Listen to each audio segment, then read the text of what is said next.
பழைய படத்தில் ஹீரோ சொல்லுவார், டேய் எனக்கு நெகம் போனால் கூட என்னை தொட்டவனுடைய விரல் போண்டான்னு சொல்லி. ஆனால் அந்த தமிழ்நாட்டுக்காரன் மட்டும்தான் தான் கெட்டாலையும் பரவாயில்ல, மற்றவன் பிழைக்கணும்னு நினைக்கிற கேவலமான ஒரு புத்தி. உண்மையிலே மயிரெறிஞ்சி சொல்கிறேங்க, இந்த வீடியோவை பதிவு பண்ணுறேன். இப்போ நீங்கள் என்ன பண்ணுறீங்க, இல்லைங்க வடநாட்டில் வீடியோக்கள் இந்த திட்டமிட்டு பரப்பப்படுகிறது, ரூட் மாஃபியா காசு கொடுத்து விஜய் எல்லாம் செஞ்சதாக பொய் சொல்லி பரப்புறீங்க பாருங்க அப்படின்னு சொல்லி வீடியோவை எடுத்து போடுறீங்க. அதில் என்ன சொல்லியிருக்காங்க, விஜய் ஏதாவது பெண்களை கற்பழித்தால் உடனே இன்கவுண்டர் பண்ணுறாரு, விவசாயிங்களுக்கு 10 லட்ச ரூபா எல்லாரும் அக்கௌண்ட்டில் போட்டார், எந்த பிரச்சனையும் இருக்கக்கூடாதுன்னு, 6 சிலிண்டர் இலவசமாக தராரு, 25 லட்சம் வீட்டுக்கு இன்சூரன்ஸ் பண்ணிட்டாரு, படிச்சுட்டு யாரும் வேலை இல்லாமல் இருக்கக்கூடாது, அப்படி இருந்தால் இருக்கிற வரைக்கும் அரசாங்கம் 4000 காசு கொடுக்கணும், இலவசமாக செலவு காசு தராரு, அப்புறமா பெண்களுக்கு வீட்டில் இருக்கிற பெண்கள் ஹவுஸ் ஒய்ஃப் ஆகிற பெண்களுக்கு 2 மாதம் 2500 ரூபா கொடுக்குறாரு, கோயிலில் இருக்கிற உண்டையில் இருக்கிற காசு பூரா எட்டுன்னு போய் ஹாஸ்பிட்டலுக்கும் ஸ்கூலுக்கும் கொட்டிட்டாரு, எல்லாம் பெரிய லெவலில் வளர்ந்துருச்சு, யாராவது ஹாஸ்பிட்டலில் ட்ரீட்மெண்ட் எடுத்து இறந்து போனாங்கன்னா அந்த காசு பூரா கவர்மெண்ட்டே ஏற்றுக்குது அப்படின்னு சொல்லி வடநாட்டில் பல பேர் அந்த செய்தி பரப்புகிறாங்க. உடனே அவங்ககிட்ட போய் நீங்கள் வீடியோ ப்ரொமோட் பண்ணுறதுக்கு எவ்வளோ காசு கேட்குறீங்க, உடனே அவங்க அவசரப்பட்டு 75,000 50,000 30,000.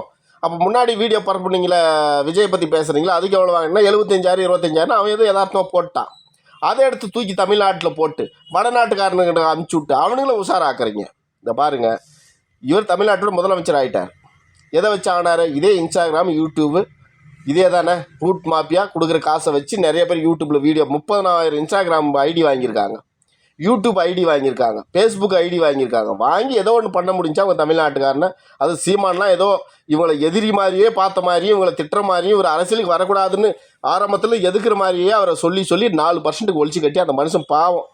விஜயன்ற ஒரு வார்த்தையை அவர் சொல்லாதிருந்தாருன்னா அஜித் ரசிகர்கள் ஓட்டு வந்திருக்கும், ரஜினி ரசிகர்கள் ஓட்டு வந்திருக்கும், இவர் அரசியலுக்கு வராதுக்கு முன்னாடி இவருடைய ஓட்டு வந்திருக்கும், அவர் நிம்மதியாக எதனா முதலமைச்சராக இருப்பார். அவர் தம்பின்னு நாசனமாக போனார். இதை பற்றி யாரும் பேசலை, விட்ருங்க, அது வேறு கதை. அப்படி ஏதோ பண்ணிகிட்ருக்காங்க வடநாட்டில். நீங்கள் என்ன பண்ணுறீங்க, அவனுங்களை உஷாராக்குறீங்க. இந்த பார், நம்மளுக்கு எப்படி ஒரு புது முதலமைச்சர் கிடைச்சாரோ, அறிவு சிறந்த முதலமைச்சர், அதே மாதிரி இந்தியாவுக்கு ஒரு பிரதமர் கிடைக்கணும். கிடைக்கிறதுக்கான வேலைகளே நீங்கள் செய்கிறோம். இந்த பாருங்கள், என்னப்பா அந்த வடநாட்டில் பரப்புகிற வீடியோலாம் உண்மைதானா அப்படின்னா ஆமான்னு சொல்லுங்கள். 25 லட்சம் எங்கள் அக்கௌண்ட்டில் போட்டிருக்காருங்க. அவரை மாதிரி ஒரு சிறந்தவன் கிடையாது. பாருங்கள், வாய்ப்பை நழுவு விட்டுறாதீங்க. தயவு செய்து நீங்கள் இந்தியா பிரதமர் ஆக்குங்க, நரேந்திர மோடியை தூக்குங்க.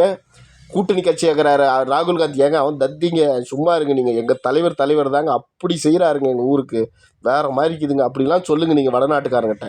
அப்போ தான் ஓட்டு போட்டு தமிழ்நாட்டிலேருந்து ஒருத்தன் பிரதமர் ஆவான்டா. லூசாடா, நீ ஏடா இப்படி பண்ணுக்கிறீங்க?